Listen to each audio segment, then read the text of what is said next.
Pembroke is steeped in history, with its medieval castle founded by the Normans in 1093, the 19th century Pembroke Dock, and an ancient borough dating back to 1168. We arrived on a damp morning, but this didn't dampen our spirits, and we set off to explore the town. The town centre has but one street, aptly called Main Street. This was my first time in Pembroke, and before arriving didn't know what to expect. I imagined a town with a large shopping area, but no, simply one street comprising small independent shops.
I wandered off down a narrow lane and came across the Pembroke River. It was a pleasant walk along its bank towards the town's main bridge. The bridge also acts as a dam, forming what is known as the mill pond.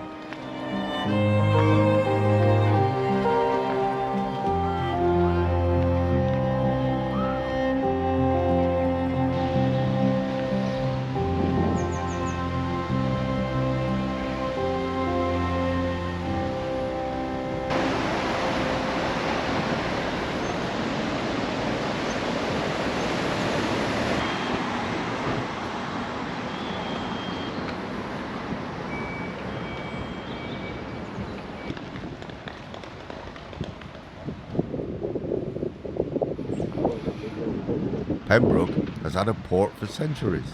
Below the bridge on the south quay, we can see what remains, only the boathouse, where the last vessel to trade here was the topsail schooner Kathleen and May in 1960.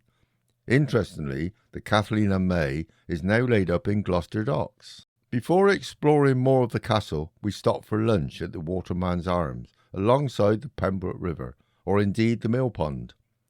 Very pleasant, sat in an alcove overlooking the mill pond, watching the swans. In 1093, the Normans conquered local residents and built a wooden fortification on land where the present stone castle stands.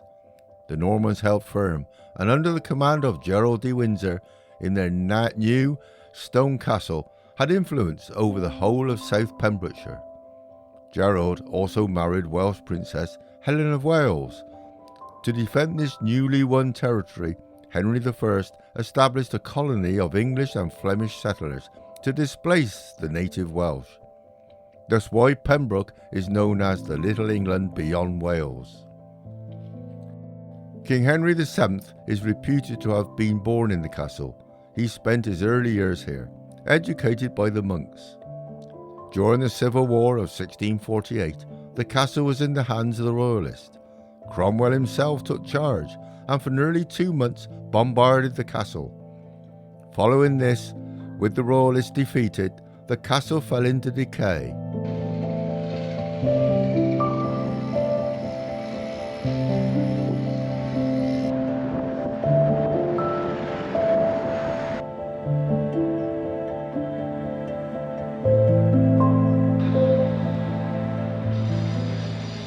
Leaving the town of Pembroke, crossing the mill bridge, We soon arrive at Pembroke Dock and the West Wales Maritime Museum. In fact, it is on the site of Hancock Shipbuilding Co., who built ships here until sadly the company ceased trading in 1979. Amongst the ships they built was the coastal vessel Fastnet Rock, indeed the last ship to be built at this yard. I saw the Fastnet Rock many times at the port of Sharpness. It is free to enter the museum, totally operated by volunteers who are only too happy to answer your questions.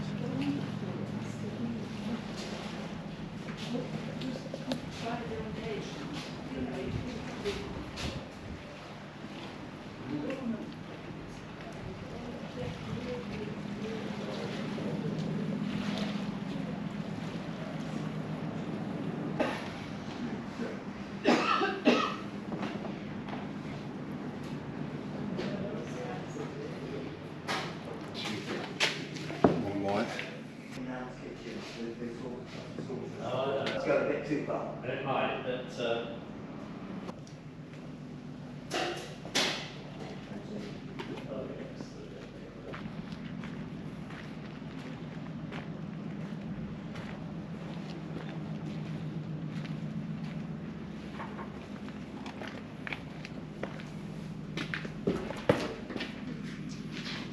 hey, that's right. Yeah. Somebody showing you around? No.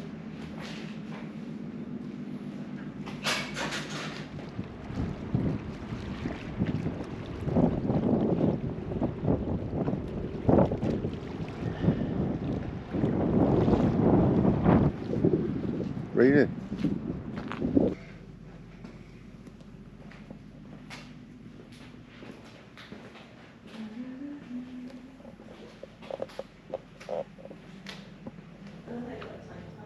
We drive on to the old ferry near Pembroke Dock to view the Cledo Bridge high above us, opened in 1975.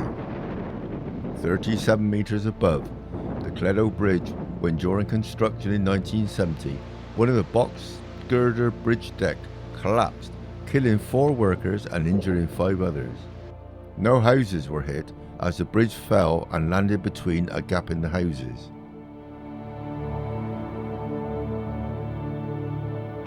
We walked down to where the ferry used to operate from before deciding to pop into the ferry inn for a drink. Here we learnt more about the disaster and what it meant for local residents. Leaving the inn, I walked a short distance through the hamlet, wondering what it is like living here with the bridge high above.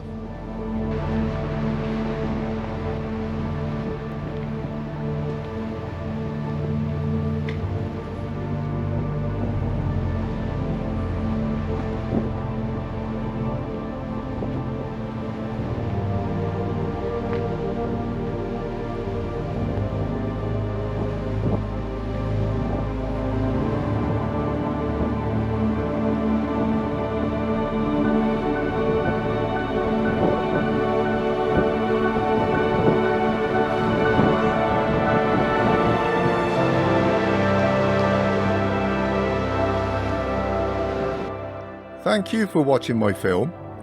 If you liked it, why not subscribe to my channel and hit the like button. Meanwhile, I look forward to meeting you all again next week with a new film for you to enjoy. Bye.